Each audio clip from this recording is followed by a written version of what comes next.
بسم اللہ الرحمن الرحیم۔ کچھ لوگ آج کل ایک جدید صورت کے بارے میں پوچھتے ہیں جو BNPL کے نام سے زیادہ مشہور ہے، یعنی بائی ناؤ پے لیٹر، کہ فی الفور خریدو اور بعد میں ادائیگی کر لو۔ اس کا یہ مفہوم ہے، عربی میں اس کو یوں کہا جاتا ہے، اشتر الآن وادفع لاحقا۔ اس طرح کر کے ایک صورت آج کل وجود میں آئی ہے۔ اس کا مطلب یہ ہوتا ہے کہ کوئی شخص کوئی چیز ادار خریدنا چاہتا ہے،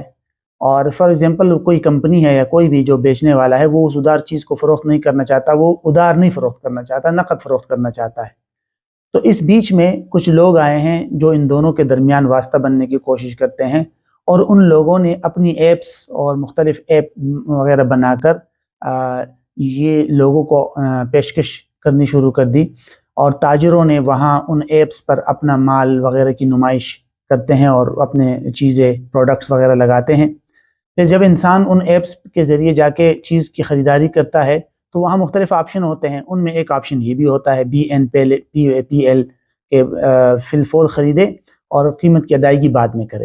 تو وہاں پھر ہوتا یوں ہے کہ آپ جب چیز اس ایپ کے ذریعے کسی تاجر سے خریدتے ہیں تو وہ ایپ والے خود تاجر کو فی الفور ادائیگی کر دیتے ہیں۔ فار ایگزامپل میں نے موبائل خریدا اس ایپ کے ذریعے، تو میں تو فی الفور ادائیگی نہیں کروں گا، میری طرف سے وہ ایپ والے تاجر کو ادائیگی کر دیں گے، مجھے موبائل مل جائے گا۔ اس ایپ کی طرف سے مجھے کوئی ٹائم مل جائے گا، اور اس ٹائم کے اندر میں نے قسطوں پر وہ پیمنٹ واپس اس ایپ کو کرنی ہے۔ مثال کے طور پر 4 قسطوں میں، 2 مہینے میں، 6 مہینے میں، مختلف آپشن ہوتے ہیں مختلف پروڈکٹس پر۔ تو پھر اس کے بعد ہوتا یوں ہے کہ اگر میں نے ٹائم کے اندر پیمنٹ کر دی تو کبھی اس پہ سود نہیں لگتا، بعض صورتوں میں سود لگ جاتا ہے فوری طور پر، اور بعض صورتوں میں ایسے بھی ہے کہ وہاں اگر آپ تاخیر کرتے ہیں قسطوں میں یا ٹائم سے پہ، تو وہاں پھر آپ پر جرمانہ بھی لگتا ہے۔ اور ایپ والے جو ہوتے ہیں، ایک طرف لوگوں سے جنہوں نے ادار چیزیں خریدی ہوتی ہے ان سے سود اور جرمانی کی شکل میں اپنے لیے پیسے لیتے ہیں، اور دوسری طرف جن تاجروں نے وہاں مال یا پروڈکٹس لگائی ہوتی ہیں ان کی ایپ پر، ان سے کمیشن بھی لیتے ہیں۔ تو یہ ایک خاکہ اور خلاصہ ہے۔ اس کی اگر ظاہری طور پر دیکھا جائے تو جو درمیان میں ایپ والے آئے ہیں، یہ حقیقت میں آپ کو قرض فراہم کرتے ہیں۔ آپ کی طرف سے پیمنٹ کر دی اور آپ کی طرف سے قرض دے دی، آپ کو وہ ہے کہ آپ کے اوپر قرض آ گیا ان کا، اور اس قرض پر وہ اگر آپ سے اضافی کوئی بھی رقم لیتے ہیں تو وہ سود ہے، اور ظاہر سی بات ہے یہ حرام ہے۔ بلکہ اگر آپ پیمنٹ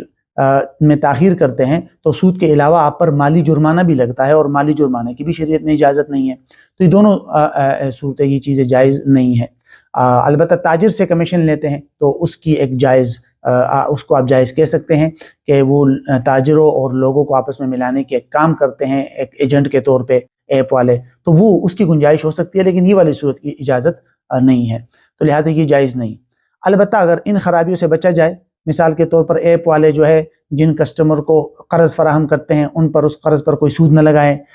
قسطوں میں تاخیر پر جرمانہ ان پر نہ لگائے، اور اگر جرمانہ لگانے بھی ہے تو پھر اس کو صدقہ کی ایک صورت جو بینکوں میں رائج ہے، التزام بالتبرع، وہ ہو،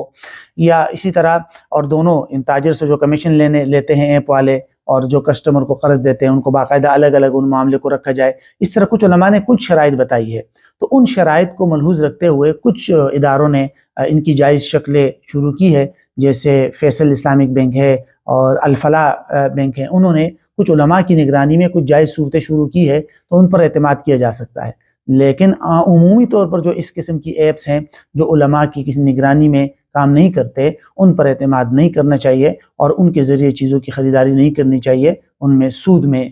مبتلا ہونے کا اندیشہ ہوتا ہے۔